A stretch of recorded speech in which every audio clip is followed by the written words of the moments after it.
खुलदाबाद में औरंगजेब की कब्र है, वहीं पर उसके बहू की कब्र है और तो और उसके सेनापति की कब्र भी वहीं पर है। अब इन सब की मृत्यु अलग अलग जगहों पर हुई है, तो अब सवाल ये आता है कि इनके मकबरे खुलदाबाद में ही क्यों है। तो इसके पीछे का रीजन क्या है और सभी मुगलों के मकबरों का कॉमन सेंटर खुलदाबाद ही क्यों है। तो आज हम इस वीडियो में खुलदाबाद की हिस्ट्री जानेंगे।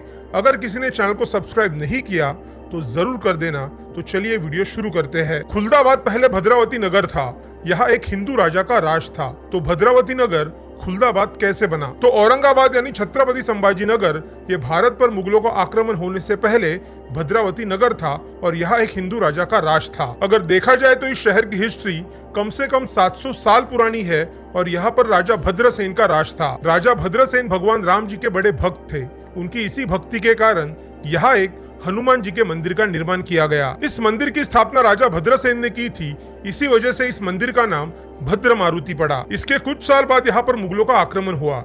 मुगलों ने यहाँ पर कई मंदिर तोड़े पर भद्र मारुति मंदिर टिका रहा। हनुमान जी के भक्तों ने इस मंदिर को कुछ होने नहीं दिया। इसके बाद मुगलों ने यहाँ के कई सारे शहरों को अपने कब्जे में ले लिया और दौलताबाद तो मुगलों की राजधानी बना। मोहम्मद बिन तुगलक ने अपनी राजधानी दिल्ली से हिलाकर दौलताबाद को अपनी नई राजधानी बनाने का निर्णय लिया। इसके बाद 13वीं 14वीं शताब्दी में कुछ सूफी संत दक्षिण भारत के रास्ते से मराठवाड़ा में आ गए, क्योंकि उन्हें अपनी नई राजधानी दौलताबाद के आसपास ही रहना था। इसलिए पहले वो औरंगाबाद, पैठन, गंगापुर और आखिर में खुलदाबाद आ गए। खुलदाबाद ये शहर उन सूफी संतों को काफी पसंद आ गया, तो वो सब खुलदाबाद में ही रहने लगे। ये सूफी संत हमेशा अपनी अल्लाह की भक्ति में ही मगन होते थे। अल्लाह से कैसे जुड़ना है इसके वो अलग अलग रास्ते लोगों को बताने लगे। इन सूफी संतों का जोर सहिष्णुता बढ़ाने में काफी था।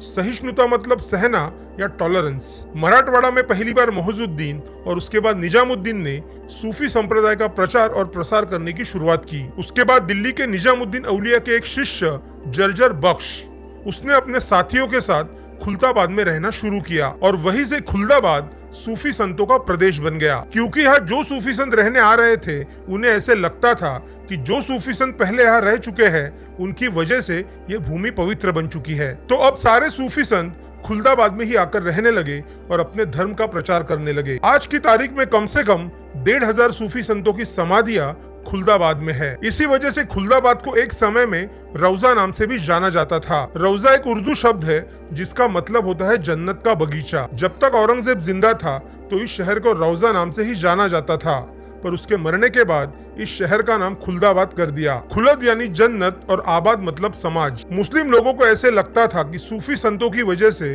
खुलदाबाद एक पवित्र शहर बन चुका है। तब के मुसलमान यही सोचते थे कि खुलदाबाद जैसा पवित्र शहर कोई नहीं है। हिंदू और मुस्लिम हमेशा एक रहे, उनमें हमेशा भाईचारा बना रहे, ऐसा यहाँ के सूफी संत हमेशा लोगों को बताया करते थे। इसी कारण कई हिंदू राजा भी इन सूफी संतों का मार्गदर्शन पाने के लिए खुलदाबाद में आते थे। इन सूफी संतों के कारण खुलदाबाद की लोकप्रियता बढ़ने लगी और देश की अलग अलग जगहों से लोग यहाँ पर आने लगे। आज भी यह शहर काफी लोकप्रिय है और देश के कई जगहों से लोग यहाँ घूमने आते हैं। यही रीजन है कि खुलदाबाद में कई मुगलों के मकबरे हैं। औरंगजेब की कब्र तो उसके गुरु के पास ही बनाई गई है। औरंगजेब की मृत्यु अहमदनगर में हुई थी, पर उसकी इच्छा ये थी कि उसकी कब्र खुलदाबाद में बने। उसकी बहू और आजम शाह की पत्नी जहांबानो की कब्र भी खुलदाबाद में ही है। मलिक अंबर की कब्र भी खुलदाबाद में ही है और उसकी मृत्यु भी अहमदनगर में हुई थी और उसके साथ ही 1500 और सूफी संतों की कब्रें खुलदाबाद में है। इसी कारण मुस्लिम लोग खुलदाबाद को